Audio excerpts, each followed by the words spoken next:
I'm Teisha Bader with Shalom TV's news update for Monday, April the 29th, 2013.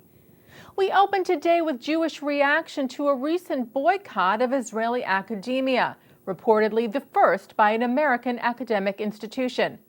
As we reported to you on Friday, the Association for Asian American Studies voted last week to boycott Israeli academic institutions, accusing them of, quote, being complicit in violations of international law by the Israeli government and of discriminating against Palestinian students and academics. Several Jewish organizations are now calling on the group to revoke the boycott. American Jewish Committee Executive Director David Harris called the resolution pernicious and said it stands in stark contrast to the broader American academic community position opposing such boycotts. Harris called on, quote, responsible Asian American academics to urge the group to reverse the resolution, saying that it is counterproductive to the cause of Middle East peace and to freedom of expression and inquiry.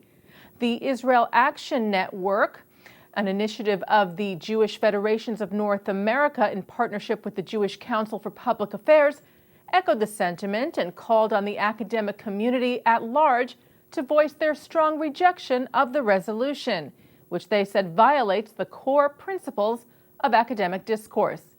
The IAN said the group's resolution purports to support academic freedom locally and globally, yet urges a sweeping academic boycott of Israeli academic institutions based on extreme rhetoric and distorted generalizations that undermine those principles. Adding singling out Israel from the family of nations and making one-sided attacks based on falsehoods should shame its proponents and move all of us to condemn this action. The Asian American Studies Group resolution also calls for overall support for the BDS, or Boycott, Divestment, and Sanctions movement against Israel, whose aim it is to delegitimize the State of Israel. Israeli President Shimon said he intended to invite Pope Francis for a state visit to Israel to strengthen the ties with the Vatican. Paris made the comments prior to boarding a flight to Italy today, where Paris will meet with the new Pope, as well as with the new Italian Prime Minister Enrico Letta, who was sworn in just yesterday. A Hungarian news agency reported that the head of the Raoul Wallenberg Foundation in Hungary was assaulted at a soccer match when he asked a group of fans who were chanting anti-Semitic slogans to stop. MTI reports that Ferenc Orosz said he was verbally and physically assaulted at Budapest Puskás Stadium yesterday. He claims that fans near him were shouting chants in favor of former Italian dictator Benito Mussolini and also Nazi slogans. When he asked them to stop, he was threatened and called a Jewish communist. At the end of the match, as he was leaving the stadium, Orosz said that two men blocked his way, one of whom hit him, breaking his nose and sending him to the hospital. Hungarian police have reportedly pressed charges against the assailant. Orosz discharged himself from the hospital today in order to speak later at a conference on hate speech. The assault comes just a week before the World Jewish Congress holds its three-day plenary assembly in Budapest to discuss the rise in anti-Semitism and racism in the region. Holocaust survivors and the veterans who helped liberate them gathered at the U.S. Holocaust Memorial Museum yesterday and today to mark the museum's 20th anniversary. Former President Bill Clinton and Nobel Peace Prize laureate and Holocaust survivor and author Elie Wiesel, who both dedicated the museum at its opening back in 1993, delivered keynote speeches. Museum Director Sarah Bloomfield announced a new campaign at the anniversary to secure the future of the Holocaust memory under the banner of Never Again, What You Do Matters.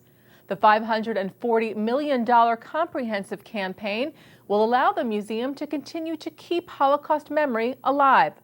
Bloomfield said, "We are launching this campaign to ensure the permanence of what we've built and to build something new, a transformative global force against the vast span of ignorance, intolerance, and indifference, the ever-present danger that the unthinkable is always possible."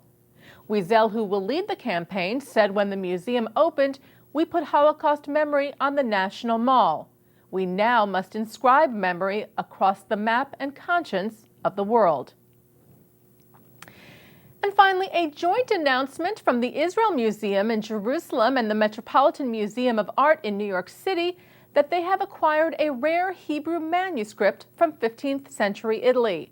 The museums announced today that they have attained half of a rare illuminated copy of the Mishnah Torah, a key 12th century legal work by the philosopher Maimonides. It is believed to have been created in northern Italy in the mid-1400s. The manuscript had been on loan to the Israel Museum, where it was restored. It will now begin to be displayed in a rotation arrangement between the Israel Museum and the Met. The other half of the manuscript is currently in the library of the Vatican. And that's Shalom TV's news update for Monday, April the 29th, 2013. I'm Teisha Bader.